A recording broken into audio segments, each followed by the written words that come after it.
We have JustMixn and Sebass. Tell us a little bit about yourselves. You know, how you came to the Lord, and give us some insight into your lives. A little bit about me. I grew up in Missouri City, Texas, Houston. Came to the Lord at a young age. I think it was 2003 when I came to the Lord. My grandmother had died the year before, and so that left me kind of, with a hole in my heart. And then I began to seek after the Lord because she was a godly woman. And I came to the Lord at a time with nothing going for myself. Kind of dropped out of high school right at the end, so I didn't have no diploma, nothing. And so he was the only place I could turn to. Cried out to him, and the thing about me, he changed my life quick. Took the drugs away, messing around with different women, took all that away, and it was quick. So I caught my family by surprise. They like, "What's going on with me?" And I'm like, "This is what it is now." Yeah. Okay. Sebass? Same for me, young, but it took a while for me to get it right. I say about 16 at my uncle's kitchen table.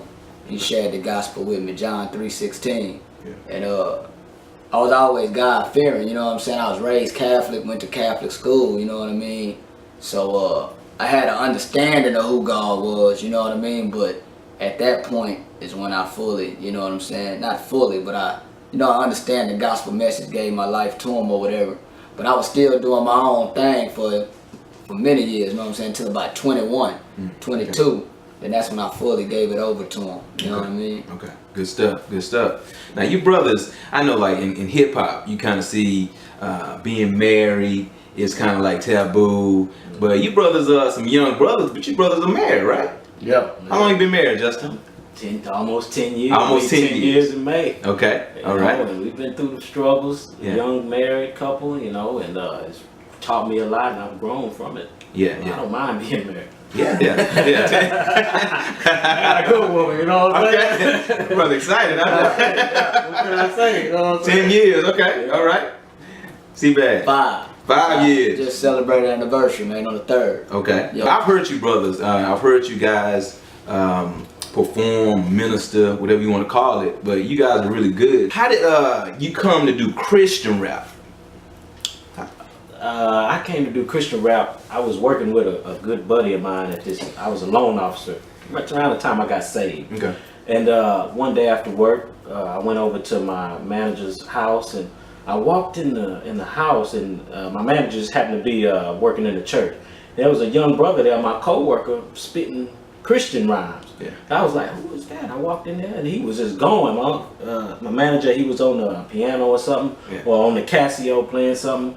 And I was like, "This brother's spitting." And I knew I could spit, but I just couldn't spit no, rhymes like that without the cussing and all that. So I just kind of took a hiatus. But after I heard that, I knew like I could still rap, but just kind of change that message, Right. and to match my lifestyle. Because at that time I had became a Christian, so Right. it was natural to spit those type of rhymes. Okay. All right. Well, how did y'all link up? How did God bring you all together? Man, that's a funny one up. So we was actually at a young adult group thing, you know what I mean? We was meeting at a young adult thing, watching the game. And me and Jay met, we started talking about music. I don't know how the music even came up, but we started talking about it. And I was like, "Hey man, I rap." He was like, "Yeah." Like, "Yeah, I got a CD." So we go to the car, we talk a little bit, I give him the CD, you know what I'm saying? He shared a CD with me. And then he had never heard me, I had never heard him, so I'm like, I guess since I rapped in the world, now I'm trying to do it for the Lord. My whole thing is I tell Jay all the time, I'm gonna get a game away, I ain't gonna sell a game, you know what I mean? So I'm like, "Hey man, we can link up, man, maybe you can do some hype work for me or something." Not trying to be big-headed, right. but just, I never heard him, so I'm like, maybe you can hype me, and we see what happens. Okay. So, funny thing, he take the CD and he like, "Man, I hope this boy ain't whack, man." You know what I'm saying? I just bet this boy gave me the CD, what I'm gonna tell him when I see him.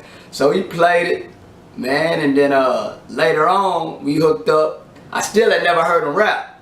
And it was probably the first time Street Revival as a ministry went out in the streets, and we went to a club. Okay. You know what I'm saying? To do Christian rap. You know what I'm saying? And basically just be a light in the dark place. So we go to this club, and I ain't never heard him rap. So I'm riding down the street talking to my wife on the phone. She's like, "Hey, so you heard him?"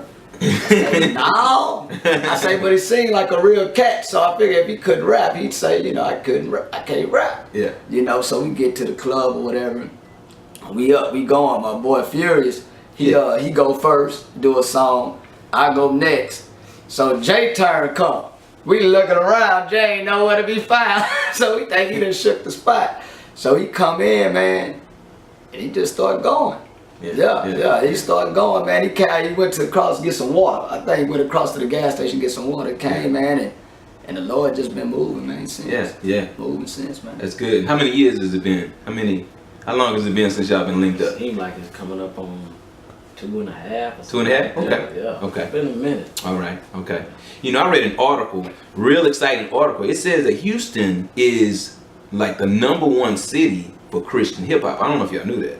Yeah. I But saw the article. what does that do to what you all, you know, feel like God has called you to do, and this being the venue, this being the city where it's embraced? Because it's not embraced everywhere, but Houston is known as the #1 city to embrace this. And so what does that do for you all and what you do? I mean, does that encourage you? Does it motivate you? What does it do? I mean, to me, it's just confirmation. Okay. We already knew that. Coming up, we were listening to the DJ Screw tapes, and I didn't really buy anybody else's music, so everything I heard was really through the Screw tape. Okay. And if he played Nas, then I would listen to Nas. If he played this person or that person. So back then, I knew that Houston, we had our own thing going. So when I came to the other side, it's the same thing. Even though we doing Christian rap, Houston is still a diverse place. Right. I mean, and it's got good musicians, singers, R&B singers, rappers, everything. Yeah. And I think it's really important when you're doing Christian rap that you have two sides, and we've talked about this. You have two sides where you have the skill of rap, but then you have this other part where you're growing spiritually. And me personally, I've seen both of you and just the strides that you've made growing as artists and growing in the word. What do you attribute that to? Man, I would say, for me, you know what I'm saying, school, of course. Okay. School, of course. Then I played with Justin all the time, you know, that CD called Hard Times in Prayer Closet. Okay. And I would say, man, them hard times, you know what I'm saying? And, Right. and it's being in that prayer closet, because of that, man. I think just God, the way he work and suffering, you know what I'm saying, and going through the different things that we gotta go through, man, that has really made me grow. You know what I'm saying? It made me give up a lot of sin, because I knew the suffering was coming because of sins that I was doing. And then at the same time, it made me go to him more, because I knew he was the only answer. You know what I'm saying? Yeah. So that accompanied with my schoolwork, man, and then just having to pray with the balance of being married, school, music, suffering, you know what I'm saying? Right. Life, you know what I mean? Right. So just that gumbo pot of that, man, it just was really, for me, you know what I'm saying? And still to this day, is what's moving me, you know what I'm saying, on a closer relationship with the Lord, man. Okay. When you're talking about school, tell us what I mean. I believe you're about to graduate, right? Yeah. Okay. Yeah, man. Man, that was the hardest 2.5 years of my life, man. Yeah. I'm about to finish. I finished the coursework at College of Biblical Studies. Okay. I got some exit exams I got to take, and then it's a wrap, man. Yeah. You know what I'm saying? The Lord really showed me some favor and grace with that, man. Like I said, I remember the second class, man. I was like, Lord, you show? Yeah. You show this for me? You know what I mean? Because it was tough, man. Yeah. It was tough. I tell my dad, man, I say, Pops, the only thing that was harder than this was summer trap. Other than that, wasn't nothing harder than this, man. That's it. You know what I'm saying? Yes, I know some people have said, you brothers are fairly young, but some people have said, you know, rap, you have a shelf life. Meaning, you don't see too many 75-year-old rappers. You know what I mean? Right. But like I say, you guys are fairly young. Do you feel, since maybe rap may have a shelf life, maybe you're only going to do this for a little short time, that you feel the urgency to get this music out now and maybe kind of springboard to what you're gonna do in the future. Maybe, I don't know if y'all thought about it, missionary work, maybe pastoring and things like that. Have y'all thought about that? I thought about it. I know it's an urgency, just period, because God has given us this skill, this talent, this ministry to use it right now. Okay. And because I started off to where I didn't have brothers like Sebass and you and other people around me, there was some times where I was just learning. Okay. And I was sitting back and not really being used in this capacity. So now that I am here, I got to make the most of it. And it's a sense of urgency because when we go to these prisons, they need it now. Okay. We can't wait. So when me and Sebass get in prayer and we say we're gonna do this, it's really like, no, we need to do this. You know, so we come to God like, you know, this is what we want to do. You know, if He lead the way, we moving. I mean, it's not really no time for you know, a lot of that.